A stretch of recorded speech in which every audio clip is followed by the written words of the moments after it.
안녕하세요 여러분, 책방별곡의 문주부입니다.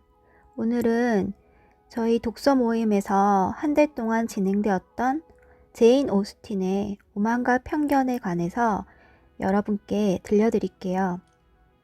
처음에 이 책이 선정되었을 때는 달갑진 않았어요.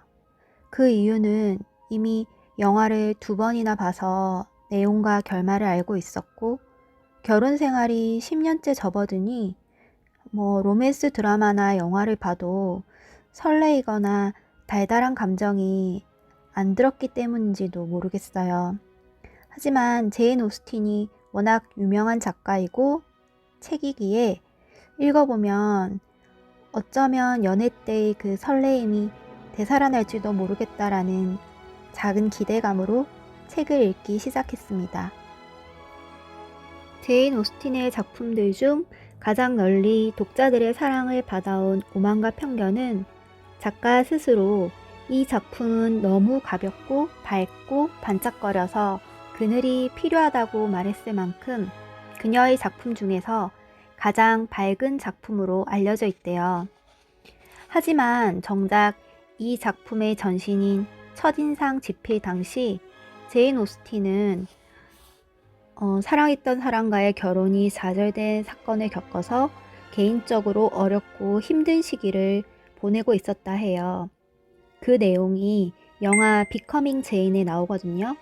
혹시 제인 오스틴에 대해서 좀 더 알고 싶다고 생각하시는 분들은 책을 읽기 싫으시다면 비커밍 제인이라는 영화를 추천드립니다.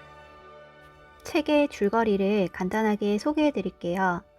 아름답고 매력적인 엘리자베스는 사랑을 전제로 한 결혼을 해야 한다고 믿는 자존심 세고 똑똑한 여성이에요. 그러나 그녀에게는 상속이 허락되지 않던 시대적 배경 때문에 그녀의 극성스러운 어머니 베넷 부인은 자신의 5명 딸 모두 부잣집에 시집 보내는 것에 혈안이 되어 있어요.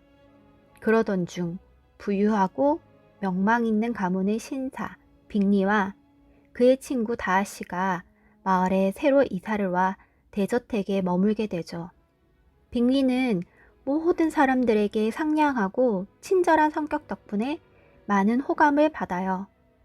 반면에 그의 친구 다하씨는 부유한 귀족인데다 잘생기기까지 하였지만 사람들에게 별로 인기가 없어요. 사람들과 잘 어울리지 않는 그의 까다로운 성격 때문이겠죠. 대저택에서 무도회가 열리는 날에 다하씨는 무도회장에서 엘리자베스를 처음 만나게 돼요. 그런데 이 자리에서 엘리자베스를 무시하는 말을 던지는데 이로 인해서 자존심이 상한 엘리자베스는 다하씨에 대해서 좋지 않은 감정을 가지게 되죠. 이 작품의 원래 제목이 첫인상이라고 했는데 바로 첫인상이 잘못된 거예요. 엘리자베스는 다하씨가 오만한 인간이라는 생각을 하게 되고 이런 편견들로 인해서 그의 단점만을 보려 하죠. 하지만 다하씨는 무도회 이후 몇 번의 만남을 통해서 엘리자베스가 아름답고 똑똑한 여성이라는 것을 알게 되고 조금씩 호감을 갖게 돼요. 하지만 무뚝뚝한 성격 탓에 그는 속마음을 드러내지 못하고 둘의 관계는 점점 멀어지게 돼요. 다하씨에 대해서 편견을 갖고 있던 엘리자베스는 그의 호감을 전혀 눈치채지도 못하고요. 그러던 어느 날 다하씨가 갑자기 그녀에게 고백을 하며 청혼을 해요. 하지만 그의 고백도 건방지고 오만하다고 생각한 엘리자베스는 단칼에 거절을 하죠. 그 후 몇 개월의 시간이 지나고 그녀가 외삼촌 부부랑 여행을 가게 되는데 그 여행지에서 다시 우연히 다하씨를 만나게 돼요. 그리고 그곳에서 두 사람은 서로에 대해 조금씩 알아가기 시작하죠. 엘리자베스는 사실 다하씨가 따뜻하고 다른 사람을 위하는 성격이라는 걸 알게 돼요. 그리고 자신을 위해서 여러 가지 일을 해결해 주었다는 사실도 또 알게 되죠. 그렇게 엘리자베스가 편견에 사로잡혀서 다하씨의 진심을 보지 못했다는 사실을 깨닫게 돼요. 그러면서 다하씨가 다시 한번 자신에게 청혼해 주기를 바라고 다하씨 역시 자신의 마음이 변함이 없다는 것을 그녀에게 고백하며 청혼을 해요. 그렇게 두 사람의 사랑이 이루어지면서 해피엔딩으로 이야기가 끝이 나는데요. 그냥 내용을 듣다 보면 별거 없네? 라고 생각할 수도 있는데 이 소설에서 중요한 점은 여러 가지 캐릭터들이 나오고 그 캐릭터들에 대한 제인 오스틴의 성찰이 깊다는 거예요. 그 다양한 인물들이 오늘날에도 우리 주위에 많거든요.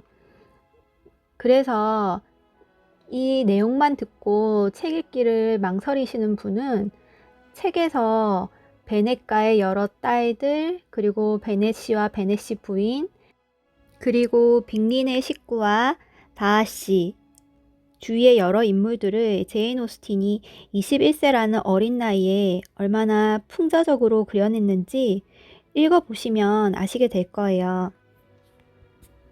더욱이 놀라웠던 점은 그녀가 결혼을 안 하고 독신으로 지냈는데도 결혼에 대해서 놀랄 정도로 잘 알고 있다는 건데요. 이 구절을 한번 읽어드릴게요. 페이지 35에 있는데 결혼에서 행복이란 순전히 운에 달려있어. 서로의 취향을 아주 잘 알거나 혹은 서로 비슷하다고 해서 그것 때문에 둘의 행복이 더 커지는 건 결코 아니야. 취향이란 건 계속 변하게 마련이라 나중엔 누구든 짜증이 날 만큼 달라지게 마련이야. 평생을 같이 살 사람의 결점은 될수록 적게 아는 것이 더 나아. 기혼자로서 이 구절이 너무 공감됐어요. 짧게 사귀든 오래 사귀든 결혼을 해도 부딪히는 경우가 부지기수예요. 식습관, 수면 시간, 화장실 사용법, 취미생활 등등 안 맞고 짜증나는 일들이 하루에도 몇 번씩 일어나요. 하지만 어른들이 사람은 고쳐서 쓰는 거 아니다 라고 말씀하셨듯이 10년간의 결혼 생활을 통해서 제가 깨달은 점은 반 정도는 포기를 하고 반 정도는 배우자의 결점을 매력이라고 생각을 하다 보면 결혼 생활에서 짜증나는 일들이 줄어들게 마련이더라고요. 저는 행복이란 운보다는 마음먹기에 달린 거라고 생각을 하거든요. 그리고 페이지 202페이지에 이 구절도 공감이 갔어요. 엘리자베스의 숙모인 가드너 부인과 엘리자베스 간의 대화인데요. 읽어드릴게요. 그런데 그 열렬하게 사랑한다는 표현은 너무나 진부하고 의심스럽고 막연해서 감이 잘 안 잡혀. 진정으로 탄탄한 애정만이 아니라 단 반시간 동안의 만남에서 생겨난 감정에도 종종 그런 표현을 쓰곤 하니까 말이야. 빅리 씨의 사랑이 도대체 얼마나 열렬했는데? 그만큼 확실해 보이는 경우는 본 적이 없어요. 저도 그분한테 말을 걸었다가 2번이나 대답을 듣지 못했어요. 그보다 더 뚜렷한 증후가 있을까요? 다른 사람에 대한 예의를 잊어버리는 것이야말로 사랑에 빠졌다는 확실한 증거가 아닐까요? 저는 여기서 가드너 부인의 의견에 더 공감이 갔어요. 제가 지금까지 한 번도 누군가를 첫눈에 반한 적이 없고 진심으로 사랑하기 위해선 어느 정도의 시간이 필요하다고 생각을 하거든요. 그래서 열렬하게 사랑한다는 말을 쉽게 쓸 수는 없을 것 같아요. 하지만 또 엘리자베스의 말도 일리가 있는 게 그 누군가를 사랑하게 되면 오직 두 눈에 그 사람밖에 안 보이잖아요. 빅리 씨는 여기서 엘리자베스의 언니인 제인에게 호감을 갖고 있는 남자인데 그의 행동을 보면 제인에게 빠진 건 맞아요. 하지만 열렬하게 사랑을 했다면 친구나 누이가 주위 사람이 뭐라 하건 그녀의 곁을 떠나진 않았을 것이라고 생각을 해요. 그런데 빅리 씨는 친구 다하 씨의 말과 자기의 누이 말만 듣고 그녀의 곁을 떠나거든요. 열렬하게 사랑을 했다면 그렇진 못하겠죠.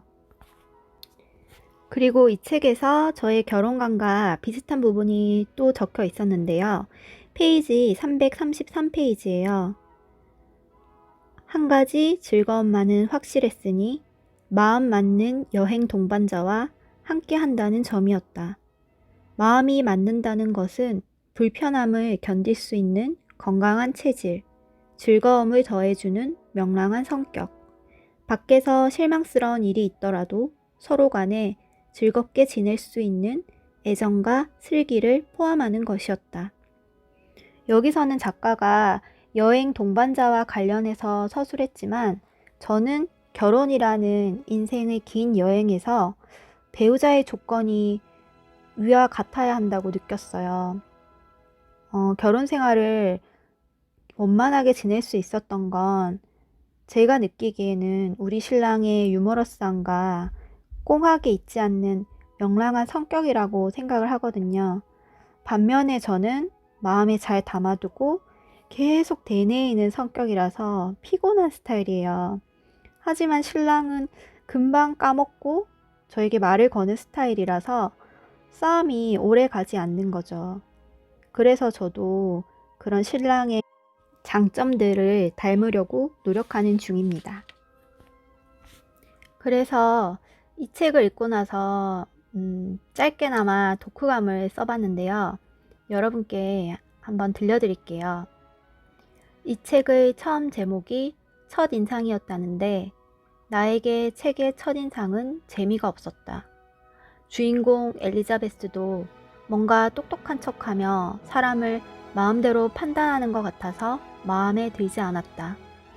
그리고 남자 주인공인 다하 씨도 영화에선 진지한 캐릭터로 나의 이상형이었는데 소설 초반부에선 별로 나오지도 않고 비호감으로 느껴져서 속상했다. 그러나 나의 오만함이었을까?